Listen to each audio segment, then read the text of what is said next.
అరే కురాడా నాకు పేపరీ ఇందా రూపాయి ఎక్స్ట్రా ఉంది ఏం చేయి.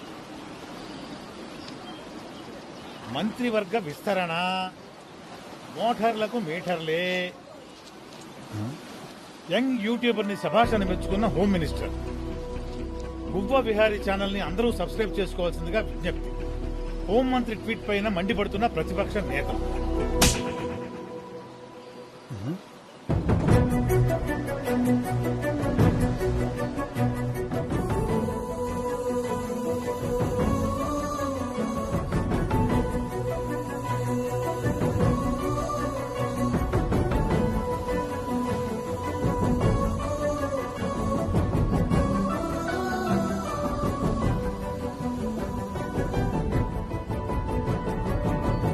చిన్నప్పటి నుంచి నాకు కాక్రోచ్ అంటే పరమసాయం.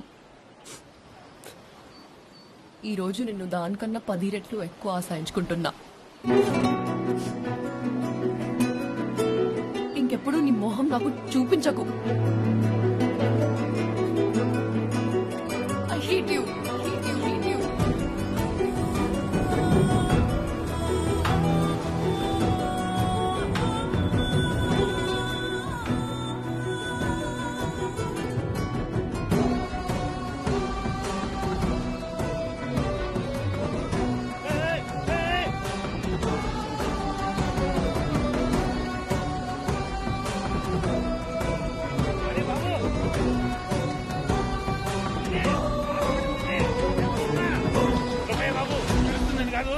ఏంటి ఆఫ్టర్ అమ్మాయి కొట్టిందని ప్రాణాలు తీసేసుకుంటావా? తప్పు. నువ్వు చావడానికి చాలా టైం ఉంది. పద. చచ్చిపోవడం ఏంటి సార్?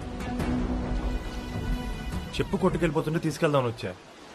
మీరు చాలా ఓవర్ ఎక్స్పెక్ట్ చేస్తున్నారు. చెప్పు కొట్టుకుపోయిందా?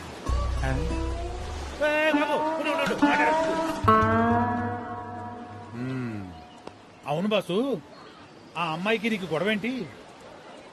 అదో పెద్ద కథ సార్. అయినా మీకెందుకు చెప్పాలి? మీరెవరో కూడా తెలియదు. I'm Prasadarao, retired bank employee.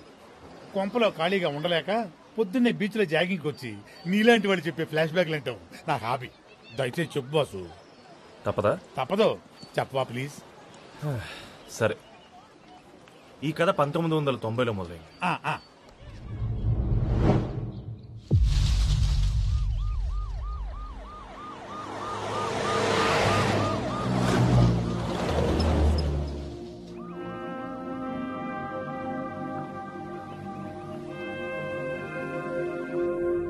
అదిగో అటు చూడు, అక్కడ భూమి ఆకాశం కలుస్తున్నాయి కదా, అక్కడ వరకు అన్ని మన పొలాలే. ఇవే కాకుండా నీ పేరు మీద ఇంకా చాలా ఆస్తులున్నాయి. ఆస్తి అంటే అమాయకులు జీవితాంతం కష్టపడినా సంపాదించలేంది. నాలాంటి తెలివైన వాడు అవసరానికి మించి సంపాదించేది. సార్, మనం మొదలు పెట్టిన బాక్సైట్ మైనింగ్ వెంటనే ఆపాలని అక్కడ ఉన్న ఆదివాసులు ఒకటే గొడవ సార్. ఏదోలా వాళ్ళని బెదిరించి మైనింగ్ కంటిన్యూ చేద్దాం అనుకుంటే ఇప్పుడు కొత్తగా పీపీఎఫ్ వాళ్ళు వచ్చి వాళ్ళకి అండగా నిలబడ్డారు. పీపీఎఫ్ అదేంటి? కొత్త రాజకీయ పార్టీనా? రాజకీయ పార్టీ కాదు సార్, రక్తం చూసే పార్టీ. పీపుల్స్ ప్రొటెక్షన్ ఫోర్స్ అని పేదవాళ్ళ హక్కుల కోసం పోరాటం చేస్తూ ఉంటారు. అడవిలో అన్నల కంటే చాలా ప్రమాదకరం సార్. పొలిటీషియన్ మించిన ప్రమాదకారి ఈ ప్రపంచంలో ఎవరంటారు సుబ్బారావు? ఈ పీపీఎఫ్లు జేపీఎఫ్లు నన్ను ఏం చేయలేవు, కానీ మైనింగ్ మాత్రం ఆకూడదు.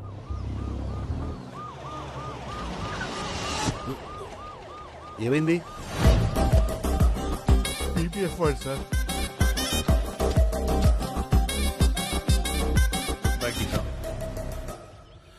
భయపడకు, వచ్చేస్తా. నీకేం కావాలో చెప్పు, నేను చూసుకుంటా. నన్ను వదిలే ప్లీజ్. నీకేం కావాలో చేసి పెడతా. మాకు నీ ప్రాణాలే కావాలి.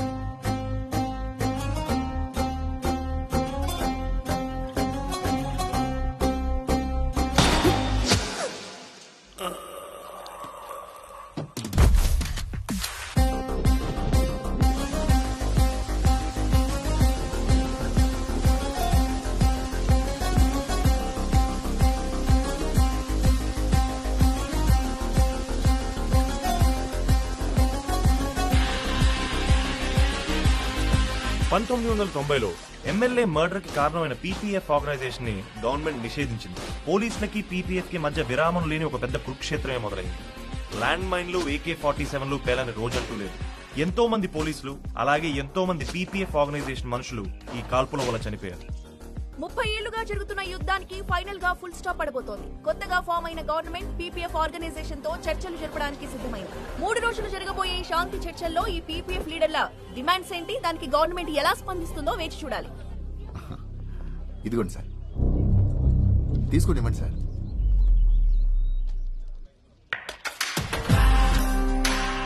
ప్రతి పేదవాడికి సొంత భూమి ఉండాలి. రాష్ట్రంలో ఎంతో మంది అక్రమంగా సంపాదించిన కొన్ని వేల ఎకరాల భూమిని ఎంత వీలైతే అంత త్వరగా పేద రైతులకు పంచాలి.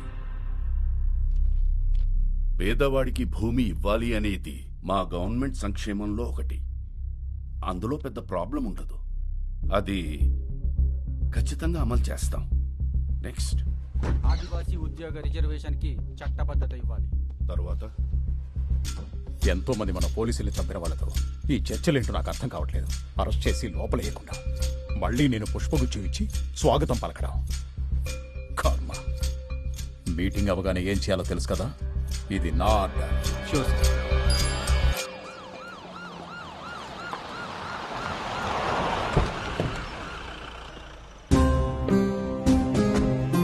మనం చెప్పాల్సింది చెప్పాం, చూద్దాం ఏం జరుగుతుందో. ఈసారి మీటింగ్ లో మన డిమాండ్స్ అన్ని ఖచ్చితంగా అమలు పరచాల్సిందే.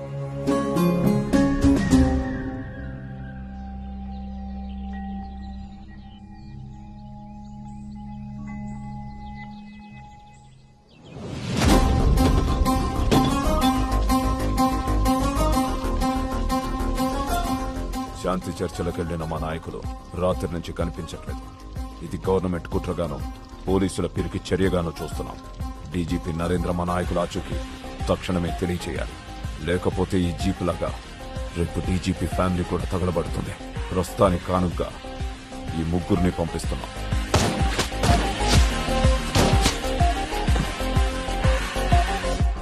దయచేసి కనపడకుండా పోయిన పీపీఎఫ్ లీడర్స్ ఎక్కడ ఉన్నారు చెప్పండి సార్. 20 ఏళ్లగా ఈ పోరాటం వల్ల చాలా మంది చనిపోయారు. ఇక చాలు, ఏదున్నా సామరస్యంగా కూర్చుని మాట్లాడుకుందాం. చూడండి రాజుగారు, మీరు మధ్యవర్తిగా ఉన్నారు కాబట్టి గవర్నమెంట్ కానీ నేను కానీ ఆ పీస్ మీటింగ్కి ఒప్పుకున్నాం. మీరు ఆ గోపన్నతో కలిసి వాళ్ళ నాయకుల మిస్సింగ్కి మేమే కారణం అనడం మాత్రం కరెక్ట్ కాదు. అంతేలేండి, మీది వాళ్ళది ఒకే భావజాలం కదా, పెట్టేయండి. సార్, ఏం చేసావయ్యా, ఏం చేసావయ్యా పీపీఎఫ్ లీడర్ని? ఇదంతా పీపీఎఫ్ లీడర్లు ఆడుతున్న డ్రామా సార్. వాళ్ళకెవరికీ ఈ పీస్ మీటింగ్ అంటే ఇంట్రెస్ట్ లేదు. గవర్నమెంట్ ని, పోలీస్ డిపార్ట్మెంట్ ని ప్రజల్లో బ్యాట్ చేయడానికి ఇలా అనవసరంగా లేనిపోయిన నిందలు వేస్తున్నారు. అండ్ నా ఫ్యామిలీని చంపేస్తానని పబ్లిక్ గా స్టేట్మెంట్ ఇచ్చాడు ఆ గోపన్న. ఇంకా వాడితో శాంతి చర్చలంటారా? It's impossible.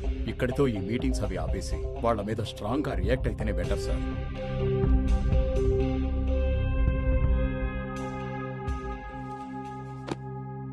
ఆ అమ్మాయికి నీకు గొడవేంటి అని అడిగితే పోలీసులు, పీపీఎఫ్, పీస్ మీటింగ్లని ఏవేవో చెప్తావేంటి? ఈ T20లు OTTలు వచ్చిన తర్వాత బొత్తిగా ఎవరికి ఓపిక లేకుండా పోతుంది సార్. చెప్పేది పూర్తిగా ఏంట్రా? వింటా, చెప్పు. ఇప్పుడు హైదరాబాద్ లో ఓపెన్ చేస్తే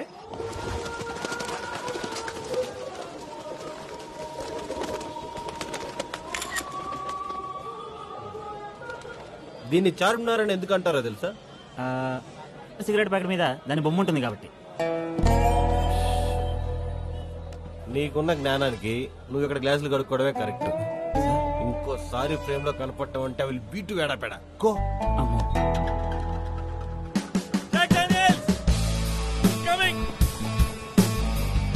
వీడేంటి ఇంత ఆవేశంగా వస్తున్నాడు?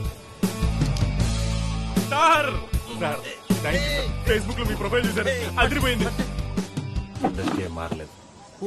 నేను ఎవరిని? Jack Daniels. నా నేమ్ అడగట్లేదు, నా ప్రొఫెషన్ ఏంటి? నాకెందుకు తెలియదు సార్. బాహుబలి, సాహో, రామ్లీలా, సుల్తాన్, బాజీరావు మస్తాన్ లాంటి పెద్ద పెద్ద సినిమాలు చేసిన బాలీవుడ్ కెమెరామెన్. ఏయ్, దంగల్ మర్చిపోయావు. ఓయా సారీ, దంగల్. సార్, లెన్స్ ని కప్పుగా ఈసారి ఏంటి సార్ అసలు మీరు? ఇంత పెద్ద కెమెరామ్యాన్ వచ్చింటే ఫ్రేమ్ లోకి ఇంత లేట్ గా నన్ను వచ్చేది.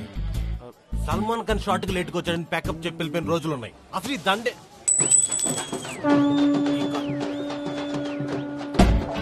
ఊరడం చూశాడు. శవం మీద దండ. యు గాట్ దిస్ దండ from dead body no no no no 50 rupees పెట్టుకున్నాను ఓన్లీ ఫర్ యూ. ఏంటి రోజు మెసేజ్ చేస్తావు నాకు కలవాలని? What you want from me? 1 minute.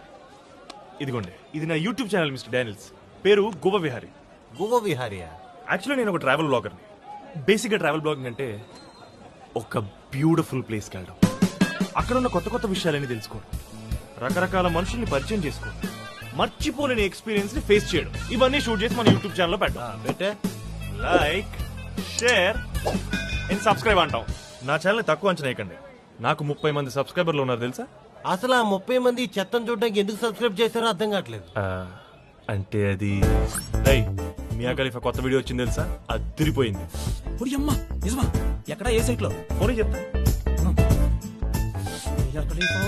Uncle uncle uncle నా ఫోన్ స్విచ్ ఆఫ్ అయిపోయింది, ఒకసారి మీ ఫోన్ ఇస్తారా? కొద్దిగా అర్జెంట్. మీ కూతురు ఫోటో పేపర్లో చూశాను, స్టేట్ ర్యాంక్ రాటగా. ఇంకా ఈ పాత పాటలు ఏంటి సార్? నాలాంటి యూత్ గుడికి రావాలంటే దేవుడి పాటలు కూడా ట్రెండీగా ఉండాలి. ఏది మీ ఫోన్ ఇవ్వండి చెప్తా.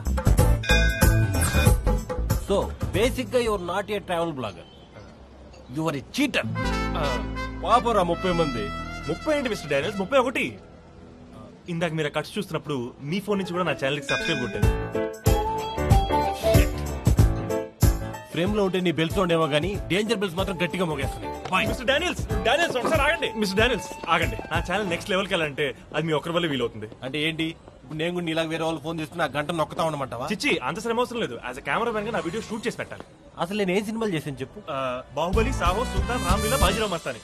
మళ్ళీ దంగల్ మర్చిపోయాను. సారీ దంగల్ కాదు.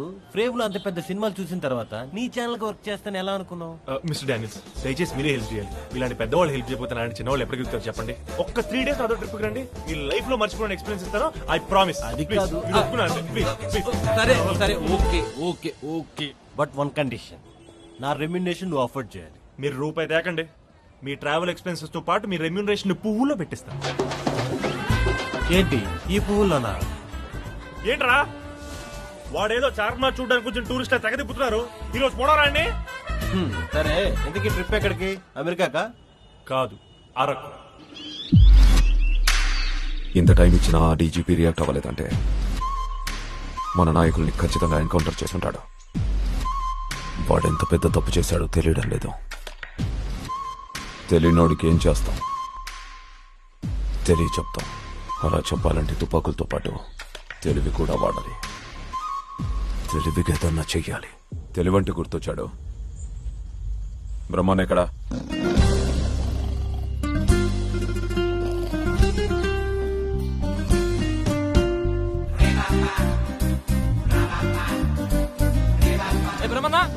బ్రహ్మన్నా కమాండర్ పిలుస్తున్నాడు రా. అవునా? దా. కమాండర్, కాలంలో చేరి 3 ఏళ్ళైనా నాకు ఏ పని చెప్పలేదు. మొదటిసారి రమ్మన్నారు. చెప్పండి కమాండర్, ఏ పనైనా సరే నా ప్రాణాలు ఇచ్చేనా ఆ పని పూర్తి చేస్తాను. ఏంటి నిద్రపోతున్నావంట? లేదు కమాండర్, అది బయట వాళ్ళకి నిద్రలా కనిపిస్తున్నా నేను కళ్ళు మూసుకుని ఆ డీజీపీని ఎలా వేయాలో వేస్తున్న పథకం వేస్తుంటే గురక శబ్దం ఎందుకు వచ్చింది? అది ఉద్యమానికి త్యాగం ఎంత ముఖ్యమో తెలివితేటలు కూడా అంతే ముఖ్యం. నీ దగ్గర త్యాగం చేయగల గుణం ఉంది, కానీ తెలివితేటలు మచ్చుకైనా లేవు. అదేంటి కమాండర్ అలా అంటారు? నాకు తెలివితేటలు లేవని మీరెలా చెప్పగలరు?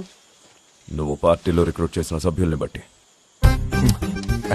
అన్నా ఒక్కసారిగా ఇవ్వను అన్నా, ఒక్కసారి చూసి చేస్తానంతే అన్నా. వాడికి తుపాకీ మీద ఉన్న ఇంట్రెస్ట్ ఉద్యమం మీద లేదు. నువ్వే కదా జాయిన్ చేసింది. ఒరే నాకు ఇవ్వరా. నాకు సరిపోవు, నువ్వు వచ్చిన అన్నట్టు పెట్టి నీకు ఎన్ని ఇచ్చినా సరిపోవులే. పార్టీకి సరిపడా మొత్తం తిండి వీడు ఒక్కడే తింటాడు. వీడు నీ మనిషే కదా. తగిలో ఇప్పుడు నువ్వు ఒంగో, నేను దూకుతా.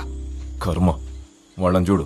కొమ్ములేని ఖడ్గం అంటున్నావు, అయినా నువ్వు నా పైన పడితే బతుకుతానా? దూకుతాడు. అయినా నేను నీకు తగలేదు. దళం అనేది ఎప్పుడు నాకు బలం అవ్వాలి, కానీ భారం కాకూడదు. 3 ఏళ్లుగా పార్టీ మిమ్మల్ని భరిస్తోంది. దయచేసి మీరు మీ ఇళ్లకు వెళ్ళిపోండి. అంత మాట అనుకు కోపన్నా. మన ఉద్యమానికి ఊపిరని ఈ తుపాకీ మీద ఒట్టేసి చెప్తున్నాను. నా వైపు నుంచి ఎటువంటి సమస్య రాదు. ఆ తుపాకీ పనిచేయదు. పని చేయదా? పారాషూట్ ఆయిల్ పెట్టి రోజు పైనుంచి కింద దాకా రుద్దుతున్నా. పారాచూటే కాదు, నవరత్న ఆయిల్తో రుద్దినా అది పనిచేయదు. నీదే కాదు, నువ్వు రిక్రూట్ చేసిన వాళ్లలో ఎవరి తుపాకీ పనిచేయదు. అదక్కడ పడేసి దయచేసి జనజీవన స్రవంతిలో కలిసిపోండి. బస్ ఛార్జీలు మన వాళ్ళ దగ్గర తీసుకోపో.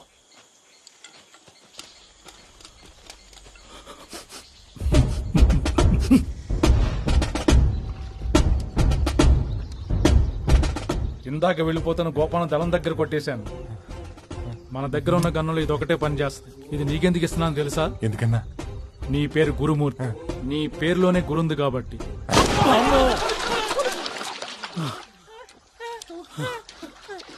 ఏందిరా అలా కాల్ చేసినావు?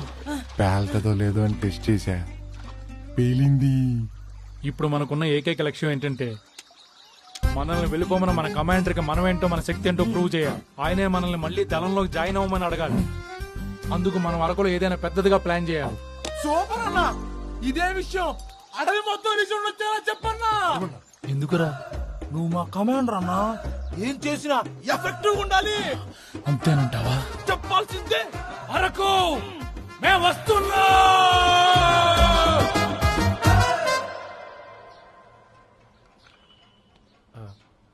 నాన్న కాఫీ. ఆ చొక్కా జేబులో 10 రూపాయలు ఉన్నాయి, తీసుకో.